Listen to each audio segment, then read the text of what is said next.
అధిక వడ్డీ వస్తుందని అత్యాశతో పెట్టుబడి పెడితే అసలుకే అసలు వచ్చింది. వందలాది మంది నుంచి కోట్ల రూపాయల నగదు సేకరించిన సంస్థ బోర్డు తిప్పేయడంతో లబోదిబోమంటూ పోలీసులను ఆశ్రయించారు బాధితులు. నల్గొండ జిల్లాలో జరిగింది ఈ ఘటన. అధిక వడ్డీ ఇస్తామని మాయమాటలు చెప్పి అత్యాశకు పోయిన జనాన్ని బురిడి కొట్టించారు వెబ్స్ యాప్ నిర్వాహకులు. అత్యాశకు వెళితే అసలుకే ఎసరొచ్చిందని ఆలస్యంగా తెలుసుకున్న బాధితులు న్యాయం కోసం పోలీస్ స్టేషన్ మెట్లెక్కారు. మహారాష్ట్రలోని పూణే కేంద్రంగా వినోద్ ఖట్టే ఫౌండర్ అండ్ సీఈఓగా వెబ్స్ గ్రూప్ ఆఫ్ కంపెనీలను ప్రారంభించారు. ఉమ్మడి నల్గొండ జిల్లాలో కూడా బ్రాంచులు ఏర్పాటు చేసింది వెబ్స్ సంస్థ. నల్గొండలో స్థానికంగా పరపతి ఉండే ఒకరిద్దరు వ్యక్తులను డైరెక్టర్లుగా, మరికొందరిని ఏజెంట్లుగా పెట్టుకున్నారు. ఉమ్మడి నల్గొండ జిల్లా వ్యాప్తంగా 500 మందికి పైగా ఇన్వెస్టర్లను చేర్పించారు డైరెక్టర్లు, ఏజెంట్లు.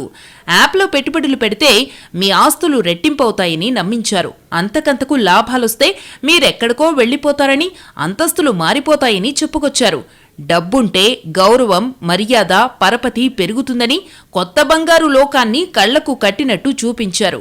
నెల పూర్తి కాకముందే వడ్డీ మీ అకౌంట్లో జమ అవుతుందని చెప్పారు.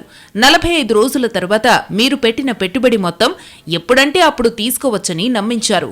స్థానికులైన డైరెక్టర్లు, ఏజెంట్ల మాటలను నమ్మిన జనం తమ వద్ద ఉన్న నగదును కొందరు, అప్పులు తెచ్చి మరికొందరు, బంగారం తాకట్టు పెట్టి మరికొందరు యాప్లో భారీగానే పెట్టుబడి పెట్టారు. ఒకరిని చూసి ఒకరు పెట్టుబడులు పెట్టారు. చిరు మొత్తాల్లో పెట్టిన వారికి నెల తిరగకుండానే వడ్డీ వచ్చి అకౌంట్లో చేరడంతో తమ పెట్టుబడిని అమాంతం పెంచేశారు. ఇంకేముంది, నిండా మునిగారు. 7.5 lakhs పెట్టాను. తర్వాత అలా పెట్టుకుంటా పోతే నా యొక్క సింగిల్ ఇన్వెస్ట్మెంటే 30 lakhs పెట్టాను. నా కింద డౌన్ లైన్లో ఒక 20 lakhs పెట్టించాను. మొత్తం ఒక 50 లక్షల రూపాయలు ఇన్వెస్ట్మెంట్ నా తరమించిపోయింది. ₹3 ఇంట్రెస్ట్ కరెక్ట్ నాకైతే 18 నెలలు వచ్చినాయి అన్న. 2023 సెప్టెంబర్లో అయిపోయింది. ఇప్పటికీ 2 సంవత్సరాలు అవుతుంది. చిరు వ్యాపారులు, కుల వృత్తులు, ప్రైవేటు ఉద్యోగులు తిని తినక పిల్లల చదువుల కోసం, పెళ్లిళ్ల కోసం, నెలవారీ అవసరాలకు పెద్ద మొత్తంలో డబ్బులొస్తాయని, సొంత ఇంటి కల నెరవేర్చుకునేందుకు వడ్డీ సొమ్ము ఉపయోగపడుతుందని కొందరు, ఇలా ఒకరు కాదు ఇద్దరు కాదు 500 మందికి పైగా బాధితులు పెట్టుబడులు పెట్టి మోసపోయారు. నష్టపోయిన తమకు న్యాయం చేయమని దీనంగా వేడుకుంటున్నారు. నెల తిరగక ముందే 3% వడ్డీ పక్కా, రోజువారీ ట్రేడింగ్లో వచ్చే లాభాలు అదనమంటూ యాప్ నిర్వాహకులు, డైరెక్టర్లు, ఏజెంట్లు చెప్పడంతో ఒకరి ద్వారా మరొకరు చైన్ సిస్టంలో సభ్యులను చేర్పించారు. కొన్ని నెలలు వడ్డీ సక్రమంగా ఇవ్వడంతో చైన్ సిస్టంలో సభ్యుల సంఖ్య భారీగానే పెరిగింది. అంతేకాదు పెట్టుబడి కూడా పెంచేశారు ఇన్వెస్టర్లు. కొన్ని నెలల తరువాత వడ్డీ చెల్లింపులు నిలిపివేయడంతో నెలదీసిన ఇన్వెస్టర్లకు ఆ వడ్డీని అసలులో కలుపుతామని, అలా చేస్తే అసలు పెరుగుతుంది, అసలుకు వడ్డీ ఎక్కువ వస్తుందని మరింత ఆశ చూపించారు యాప్ నిర్వాహకులు. దీంతో వడ్డీకి వడ్డీ వస్తుందని మురిసిపోయారు బాధితులు. కానీ కాలక్రమేణా యాప్ నిర్వాహకుల నుంచి వడ్డీ రాకపోగా సరైన సమాచారము కూడా లేకపోవడంతో యాప్ నిర్వాహకులు మోసం చేస్తున్నారని గ్రహించారు. తమ డబ్బులు తిరిగి ఇవ్వాలని ఒత్తిడి తీసుకొచ్చారు. దీంతో యాప్ ఆపరేటింగ్ ను కూడా బ్లాక్ చేశారు నిర్వాహకులు. మోసపోయామని ఆలస్యంగా తెలుసుకున్న బాధితులు గత్యంతరం లేక పోలీసులను ఆశ్రయించారు. 2023 కంపెనీ డిస్టర్బ్ అయినప్పుడు ఎమర్జెన్సీ విత్డ్రాల్ సిఓ ఇస్తాని అంటే మా ర్యాంకులు తగ్గిపోతుంది, మళ్ళీ మాకు రూపాయి రాదని మాకు ఎమర్జెన్సీ విత్డ్రాల్ కూడా మాకు చెప్పలేదు.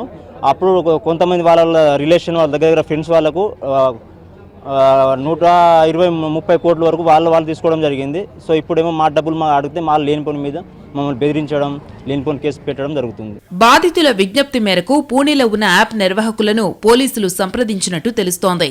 తాము ఆర్థిక ఇబ్బందుల్లో ఉన్నామని, పెట్టుబడి పెట్టిన వారి నుంచి ఒత్తిడి అధికం కావడంతోనే యాప్ను క్లోజ్ చేసినట్టు తెలిపారు.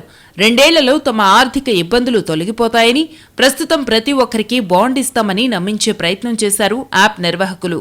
దీంతో యాప్ నిర్వాహకులపై పోలీసులు ఆగ్రహం వ్యక్తం చేశారు. బాధితులకు న్యాయం చెయ్యాలని, లేకపోతే బాధితుల ఫిర్యాదు ప్రకారం తాము చట్టపరమైన చర్యలు తీసుకుంటామని హెచ్చరించినట్టు తెలుస్తోంది. మీ డబ్బులు కావాలన్నప్పుడు 15 రోజుల ముందర అప్లై చేసుకుంటే మీ డబ్బులు మీకు వస్తాయని చెప్పారు. ఇన్వెస్ట్ చేయడం జరిగింది. దాదాపు మా తరపున 15 లక్షల రూపాయలు ఉన్నాయి సార్. 2023 బ్యాంక్ అన్న తర్వాత నమ్మాం. ఓచర్లు కూడా చూపించారు. నల్గొండలో కూడా బ్యాంక్ ఓపెన్ చేస్తాం, ఈ ముందుగాల ఓపెన్ చేసుకున్న వాళ్ళకి ఈ ఆఫర్ అని చెప్పేసి చేపించారు. అందువల్ల నమ్మి కేసు పెట్టడం జరిగింది.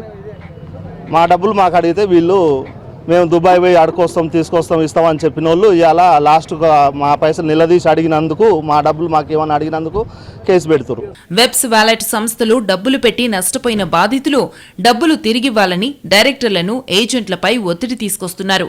దీంతో ఇన్వెస్టర్ల నుంచి తమను తాము రక్షించుకోవడానికి బాధితుల కంటే ముందుగానే డైరెక్టర్లు పోలీసులను ఆశ్రయించడం వివాదాస్పదంగా మారింది.